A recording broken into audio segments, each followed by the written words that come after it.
আসসালামু আলাইকুম রহমতুল্লাহি ওয়া বারাকাতুহু। প্রিয় দিনী ভাই ও বোনেরা, তিরমিজি শরীফের একটা হাদিস হযরত আব্দুল্লাহ ইবনে উমর রাদিয়াল্লাহু তাআলা আনহু হইতে রওয়ায়াত।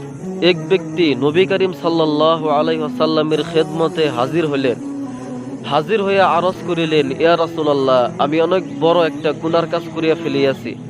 আমার এখন তওবা কি আল্লাহর কাছে কবুল হবে? নবীজি বললেন, তোমার মা বেঁচে আছে কি? তখন বলল, ইয়া রাসূলুল্লাহ, আমার মা জীবিত নাই। তখন নবীজি বললেন, তোমার কি খালা জান আছে? তখন বলল, জি হ্যাঁ, আমার খালা জান আছে। ইয়া রাসূলুল্লাহ, আমার খালা জান বেঁচে আছে। তখন বলল, তোমার খালা জানের সাথে সৎ ব্যবহার করো, তোমার খালা জানের সাথে সৎ আচরণ করো, নিশ্চয় আল্লাহ সুবহানাহু ওয়া তাআলা তোমার তওবাকে কবুল করবেন।